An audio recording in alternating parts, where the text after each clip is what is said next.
Hi again, everyone. Welcome to the Living in Faith Everyday Podcast, the Life Podcast.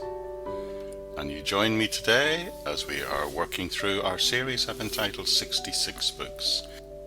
66 short podcasts that look at the 66 books of our Bible. And today we're looking at the book of 2 Timothy, the book of the ministry of the Word.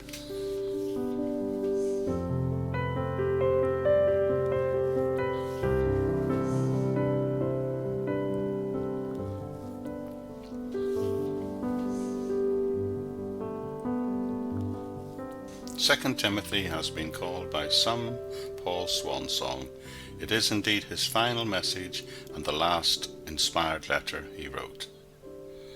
It is very clear that Paul wrote this book. Chapter 1 verse 1 declares it, and a whole host of ancient authors confirm this, as well as church tradition. So who was it written to? Who were the recipients? Well, the book of Acts ends with Paul in prison. He was released from that imprisonment and went to Ephesus, only to leave there for Macedonia, from where he probably wrote 1 Timothy. Most likely he wrote it from the city of Philippi in 62 AD. Nero, Emperor of Rome, was responsible for the beginning of the Roman persecution of Christians. Rumours that he was responsible for the fire that destroyed a large portion of the city caused him to use the unpopular Christians as his scapegoat and blame them. When Paul returned from Spain in 66 AD, his enemies used the official Roman position that was now held against Christianity, they used it against Paul. This time some believers failed to support Paul after his arrest, and no one was with him at his first defense before the imperial court. He was abandoned by almost everyone. He was in a cold Roman cell, regarded as a criminal, and without hope of acquittal. 2 Timothy gives us all these basic facts. Under these conditions, Paul wrote to Timothy, many believe in the autumn of 67 AD. When he wrote the letter, it is clear that Paul hoped that Timothy would be able to visit him before winter arrived. When Paul wrote 1 Timothy, Timothy was in Ephesus dealing with those difficult disciples we discussed in the last podcast. The situation is the backdrop of 2 Timothy. He is now potentially facing very dark days indeed, maybe even martyrdom. Perilous days lay ahead for the Apostle Paul. That much is definitely true. So what is the message of the book? The subject of the book of 2 Timothy is about being faithful to the ministry that God has given you. Added to that, throughout the book there is repeated references to difficult days and to persecution from within and from without.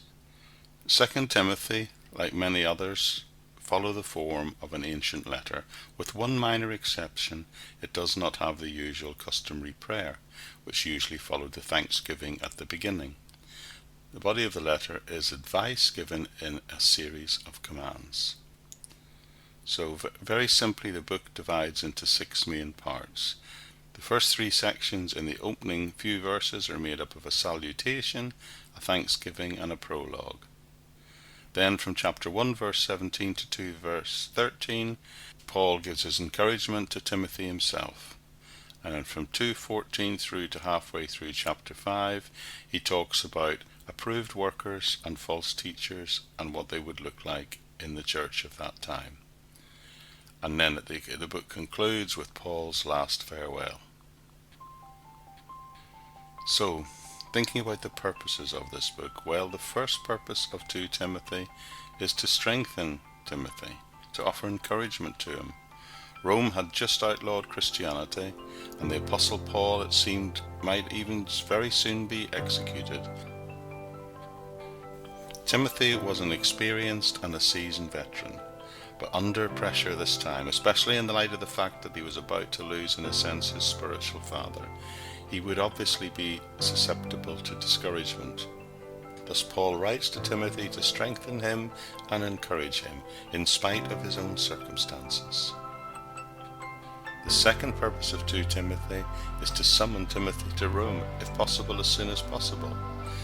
It seemed he wanted Mark to come as well, and he required and desired to have his cloak, his books, and his parchments, which he had left behind in Troas. So in summary, Paul wrote to Timothy to encourage him to fulfill his ministry in spite of the persecution and the defection of believers, and also to summon him to come and visit him in Rome. All believers are to be in the ministry, he reminds him, and they should fulfill that ministry even in the darkest and most difficult of days.